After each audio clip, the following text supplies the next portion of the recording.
need something there? He's just staying on a range. See him up there, Mike? See him all rolling up there? Yep.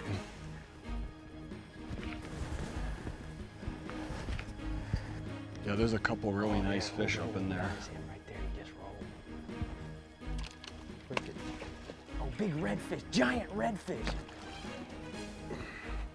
Way to go, Mike, that's a giant redfish. Oh boy, he just ate it. Holy cow, look at the size of this redfish. Way to go, Mike, great cast. That was right exactly where it needed to be.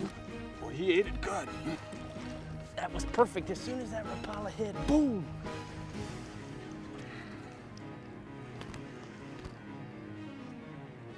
Man, way to go. This is fantastic. Oh, boy, what a bulldog. A redfish in this part of the world. Oh! You know, a big redfish down here is about 10 or 12 pounds, and that fish was pushing every bit of 20 pounds. Was it really? Yeah. Well, I kind of put the screws to him to get him up on top a little bit. That's all right. That's all right, you just came That was fun. I'm gonna give you one of my best kept secrets about catching big tarpon and snook in 8 to 10 feet of water or less. And I'm not even gonna charge you for it. What we're gonna do is we're gonna get real lure selective. We're gonna talk about the colors and also how they silhouette the light and how they reflect the light. To start off with, let's talk about the Mag series. Now, whether you have the traditional colors like this orange and pearl or the new stainless steel baits, all of these lures now have been built with saltwater hooks and corrosion-resistant hooks in mind. Now, the thing that we really need to talk about is the size of the lures in different applications. Oh, here Boy, he is. he's sky. That's what they do. That's what the name of the game is for them. Now, whenever you're choosing a lure in the Mag series, you always got to consider the species of fish that you're fishing for. The number 7 size Mag is one of my favorites for fishing for trout and redfish up on the flats. It's a bait that I can fish in 3 feet of water or less and throw it into potholes real quietly. Now, if I move and I'm fishing one of maybe the West Coast rivers where the water is tannin and stained, I might try to match the hatch. Remember that the bait fish are gonna be also the same color. Their backs are gonna be dark in color and they'll maybe even take on gold on their sides. Look at the lifelike eye that Rapala puts on these baits. Maybe sometimes I'm not sure what to do, so I put on the old standby, the red and white or the fire tiger. Chartreuse in any situation often works. One of the old standbys that I always use for shark fishing is this orange color. Mike, you see this? See that little tiny fin sticking up right there? There's a snook. That's a snook. He's facing to the right. I see him. I see him. Good cast, Mike. That's a good cast. Wait. Hook it. Oh, big snook. Big snook. Big snook.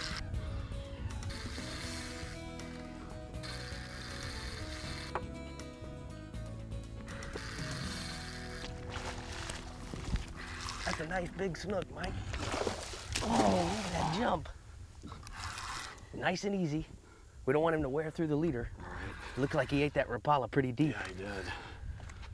He's still got a lot left. He hadn't even begun to get going. You're all right. Just keep pulling on him. Oh, great. Look at that jump.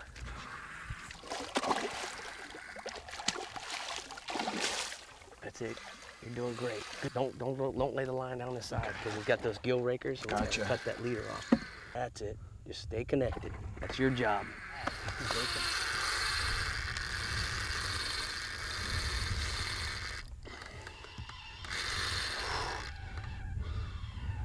You just realized that there was something bad. Look at this. Oh, sharking right at us. He's pushing a wake as big as me. Ready to try him yet, or has he got a little bit in him? We'll take it if we get a shot. Oh, he's barely hooked right in the corner of his mouth. All right. Good. All right. You got him, Rick? I think so. I'm waiting for him to get done doing the shakes. You know, Mike, there's no need to change the hooks or these split rings. Man. These Rapala lures are ready to rumble. They are tough. Wow. Beautiful Great fish, beautiful snook. fish. That's a nice 10-pound fish easily. Woo! Get that Rapala out of him and get him back in the water. I got a pair of pliers here if you need them. Got it. Good job. Beautiful fish. Man, that is a fantastic fish. Wonderful. Let me show you a real neat little deal about snook. Watch while he's reviving himself. They hold on to your thumb until they're ready to go. He'll just sit here and hold on to my thumb. I'm gonna let him go. Give him a little punch. Super. That was fun. That's how these alligators make a good living. Wow. Just wait for us to hook a fish, try to land them. Good.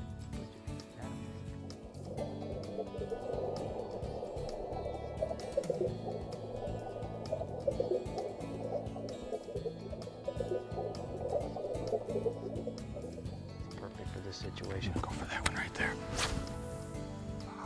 Perfect. Twitch it down, twitch it down. Come on, bring it, bring it, bring it, bring it. Twitch it. Here he is.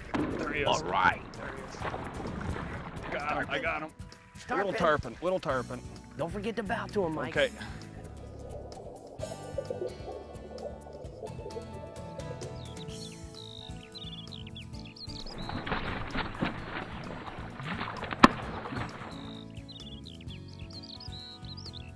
I told you they'd like that orange.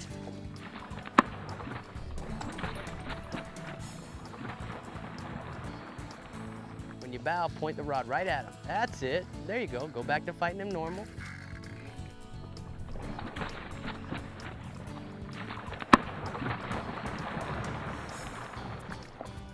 There he is, a nice little baby. Yeah, that's a typical Everglades tarpon. That's the size that we catch in the months of August and September down here in the park. Pretty cool. Real cool. Boy, do they fight. They're real weepers. He sure liked that orange and pearl mag, didn't he? No kidding. Yeah, they just jump all over it. It's just like the Stewap tarpon fly. That's the first postage stamp of that series. Really neat. Let him go, man. All right. He deserves to live. Cool. The Super Shad comes in a variety of different colors. Whether it's the old standby, the red and white, or a croaker, or a pinfish imitation, or even a mullet. There's always a color that'll match the forage that you have in your ecosystem. The thing I like about the Super Shad and the mag is they're basically idiot-proof. You can throw these baits out and just wind them in. They've got a great action. The other way I like to fish this bait is to cast it out, reel it down in the water column a little bit, and then twitch, twitch, reel. Twitch, twitch, reel. And what this does is it gives you a great side-to-side action.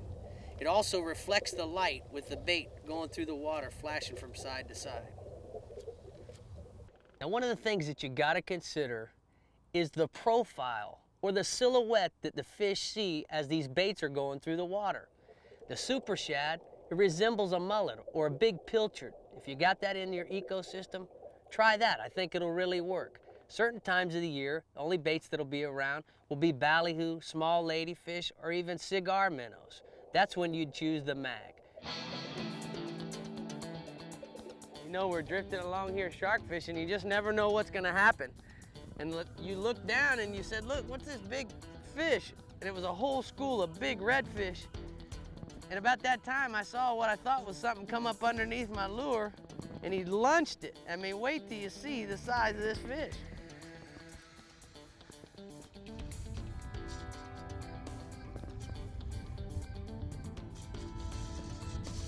Wow. Wow. Look at this. You know, Mike, this is the same size as the fish you had on earlier. I mean, we're talking a good 15, 20-pound fish.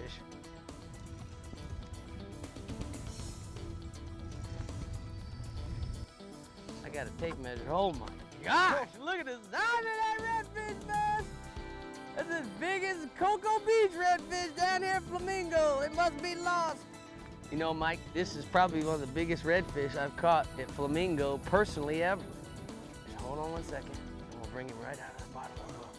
Hold on, don't force it. Don't force the issue. No. Look at this redfish. I hadn't caught a redfish this big personally ever at Flamingo.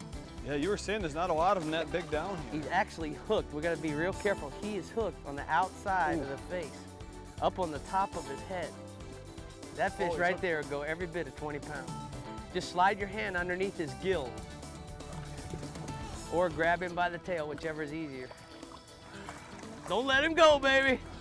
Don't let him go. Get him. Oh, look at that redfish, man. Golly, that's a monster redfish. He's as big as me, Mike. Woo. Goes and goes and goes. And where he stops, nobody knows.